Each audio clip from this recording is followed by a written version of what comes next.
هو كلنا بنحب التين الشوكي، بس هل لدرجه ان فيروز تعمل لنا مشروب بطعم التين الشوكي؟ السلام عليكم، ازيكم؟ النهارده معانا حلقه مشروبات الصيف الجديده السنه دي، عشان نحاول نعدي كلنا فتره درجات الحراره دي. لقيتش حاجات كتير، بس لقيت حاجات غريبه، مثلا ان فيروز منزله طعم تين شوكي، ومنزله طعم كمثرى، ولقيت ان ريد بول نازل بطعم الخوخ. خلينا نعمل لايك وشير، وخلينا نبدا باول حاجه، هي فيروز كمثرى. هي منزله طعمين، قايلين ان فيروز كمثرى دي رجعوها تاني. يعني انا بقالي 4 سنين بعمل فيديوهات، ما بيتهيأليش ان انا جربتها قبل كده. وكمان فيروز غيرت شكل العلبه بتاعتها وبتاع، بقت شكل كبير كده كنز. مشروب شعير غازي خالي من الكحول بنكهه الكمثرى، 330 مللي، والفيروز بقت ب 10 جنيه. يا جماعه بقت ب 10 جنيه.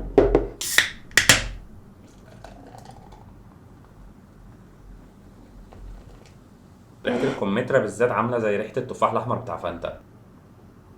حاسس ان انا بشرب فانتا تفاح احمر بنسبه 80%، وبتاع ده اكيد فيه تفاح. بص، نكهه الكمثرى والتفاح، طعمها حلو لذيذ منعش، ما اقدرش انكر، بس حاسس زي ما قلت لكم فانتا تفاح احمر. فدي ممكن اشتريها تاني، اشتريها تاني، طعمها حلو بصراحه.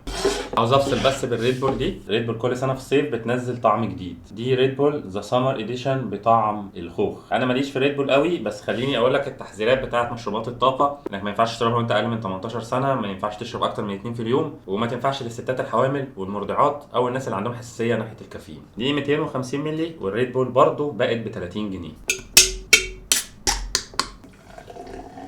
انت لو شفت الشكل ده مش هتشربها اصلا، عشان كده بتشربها من الكان على طول.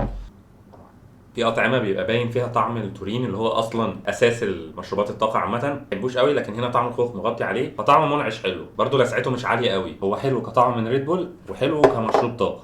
المشروب المنتظر في فيديو النهارده فيروز بطعم التين الشوكي. كان نفسي بصراحه احضر الميتنج بتاع فيروز بتاع مشروبات الصيف، اللي هم قاعدين يفكروا هننزل اطعمه جديده، اللي هو ايه، احنا هننزل اطعمه جديده السنه دي، فقامت عربيه التين الشوكي معديه كده، الخمسه ب 10 يا تين، اللي هو اصلا السنه دي انا ما اعرفش بصراحه التين الشوكي بكام السنه دي، لان هي بتختلف من منطقه لمنطقه. عاوز اعرف منكم هو التين الشوكي في كل منطقه بكام السنه دي؟ انا لغايه دلوقتي لسه ما جبتوش.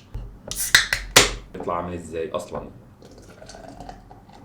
مش مختلف عن اي شكل من اشكال فيروز. عارف ليه حاسس ريحته اناناس؟ نكهه التين الشوكي ومحسن نكهه.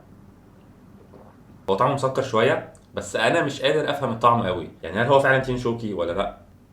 صدقني مش قادر احدد. طعمه حلو برده، مش وحش، خصوصا لو بتحب الاطعمه المسكره شويه كده. كطعم تين شوكي هما جايبينه ممكن 50% 50% لا، سواء كطعمه حلو ويتجرب ويتجاب، هو حلو بصراحه. فلو كنت لقيت فيروز تين شوكي دي وجربتها، يا ريت تشاركنا رايك تحت في الكومنتس، وابعتها لي على الانستجرام، وانا هنزلها في ستوريز كده برده، سواء صوره او فيديو، لان الطعم ده محير شويه. فدي كانت المشروبات اللي نزلت للصيف السنه دي. يا ريت لو الفيديو عجبكم تعملوا لايك وشير، ما تنسوش تعملوا فولو على انستجرام، فولو على فيسبوك، ولو حبيت تشتري حاجه من على نون ما تنساش تدخل البرومو كودز دي، هتاخد خصم وتوصيل مجاني لحد باب بيتك. شكرا جدا ليكم، سلام.